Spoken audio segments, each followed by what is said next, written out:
Hey, what's up friends? Moses here from Driver Success. Hope you guys are doing well. So today I'm going to cross town this load right here. It's going to KCS, and then I have a pickup from KCS that goes to Koskana, Pactive, and then I have a pickup from Pactive. I'm not sure if it comes back to this rail or it goes to the Wiley rail, but I know it's a drop and hook out in Captive. So those are the three pre-plans I have on me. The day right now is a beautiful day. The sun is not really out, but it's not raining, it's not that cold. As you can see how I'm dressed, it's just a beautiful day. So let me check out this trailer and we'll get out of here.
That Koskana drop and hook pre-plan that they had given me has cancelled.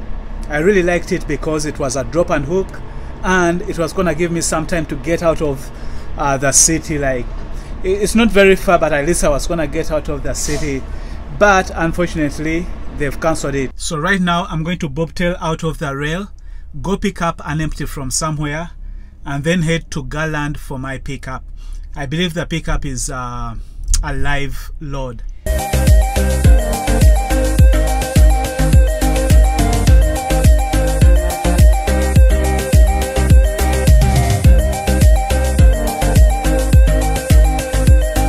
I don't like coming to this place. It's so small. Even just getting here, like the roads you take to get here, is congested, it's small. I've been here a couple of times, but I don't like it. But I have an empty. Now I'm heading for my pickup, and the pickup is really not very far from here. So I forget what time it's supposed to be, but I should be on time for the pickup.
right, I've made it here, so let's go check in.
So I'm just gonna go and find out if this load is a hazmat load. That way I know if I wanna go on duty as a hazmat load or if it's not.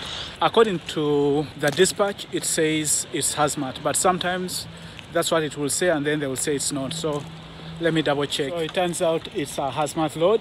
So I'm just gonna put on my placards so that's done loading me. I don't have to worry about it.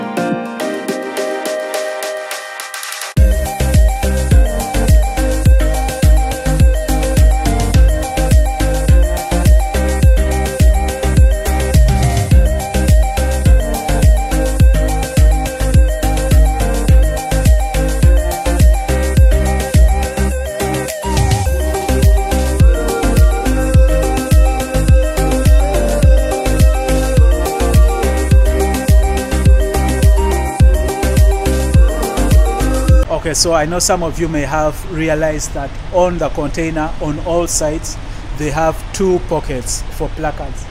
This one that is down and one that is up there. And so you may be wondering, Moses, why didn't you use the placard pockets? And the answer is because the placards that I have were sticky. So some of the customers will have placards that are paper that don't stick. In that case, you either have to use clear salt tape to tape them on, or you put them in the pockets. Actually, it's better to put them in the pockets and then kind of use the clear tape to tape them. But since mine had the sticky part of it, it's easier, it's better to stick them. That way they don't fly out of the pockets. Now, the reason why I put them way up there is because these containers go on the rail, and so the rail wants them up there, because when they put the container on the train covers part of the container. So for the placards to be visible, they have to be up there. So that's why I needed a ladder to put them up there so that they are visible when they are on the train. And the reason why I just stick them on there instead of putting them in the pocket is because when you stick them on there, they don't fly out. When you just put them in the pocket, they may fly out. That means you have to use clear tape just to make sure they don't fly out. So one of the things I want to advise you is that when you get a hazmat load, always ask for one extra placard. This can come in handy just in case one falls off, you have one extra one. But I have never lost a placard on my trailer, like it has never fallen off. But what has happened, and where these extra ones come in handy, is when you go to the rail to pick up your load. I have had a situation where I went to the rail and I think it was missing like 2 placards. But good enough, because I always ask for extra placards, I have some in my truck. So I have a couple of different, placard signs. I just keep on asking. Whenever I have a load that I'm picking up, I ask for one extra and I keep them in my truck. So I have a bunch of them just in case I go to the rail and maybe a placard is missing. Instead of me waiting or trying to figure out what to do, I check first in my truck and I have extras. So that's something to keep in mind. So the other thing we do, we always have to make a call whenever we have a hazmat load. So like right now, I'm just gonna call dispatch so that they do what we call a hazmat briefing. I'm not sure if I have told you guys about that, but right now I'm going to do a hazmat briefing. You just call in and then you let them know what kind of hazmat you have, how much, like the quantity, and then how is it braced in the back. They ask you some questions and then they go through what you're supposed to do, like put your bills in your hazmat book and then put that in the door, stuff like that. And then when they are ready for you to go, that's it, you go. So I'm gonna do my call and I'll be out of here.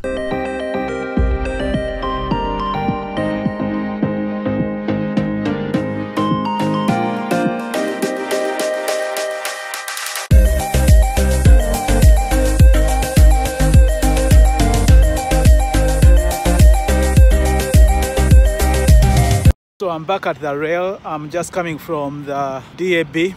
Sometimes when you have a hazmat load, for some reason the system will tell you to come in here because something is wrong with your hazmat shipment. And sometimes nothing is wrong. So like right now there's nothing wrong. I just went in there and they fixed whatever they needed to fix. And so I'm ready to go. But I have a pre-plan on me. I'm gonna pick up a load out of here and then just head to Walmart in Sanga. Right now the time is about 21 something.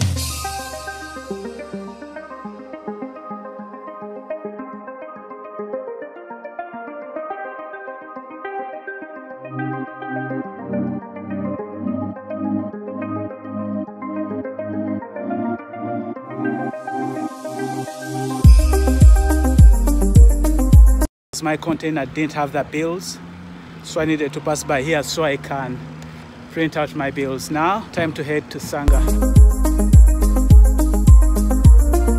I'm at Walmart right now. I'm just gonna drop this load. The time is about 22:50. So by the time I'm done here and then head back to the rail or to the yard, it will be about midnight. I have an option of just now going back and getting off, or an option of asking if I can do one more load, which that one more load may end up taking me past, depending on where it is, I may end up getting off at around 2 o'clock. So then the question becomes, what do I want to do? Do I want to go home right like at 12 o'clock, or do I want to do one more load?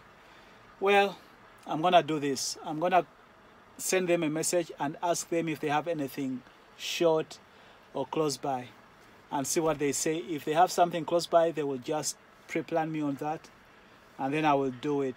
If they don't, I'll call it a night. I'm back at the rail. They've given me another load. It's a short run that I'm gonna do. But check this out. Doritos.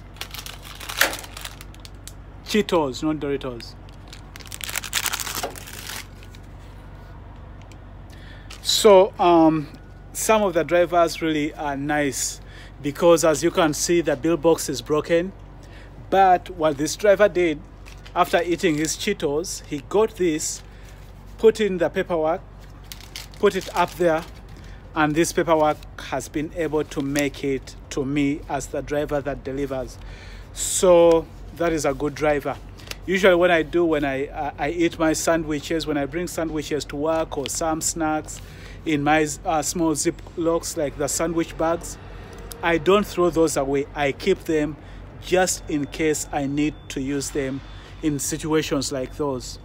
So when you look at my truck, you'll see that I have a lot of these sandwich bags. I just keep those. They're in there.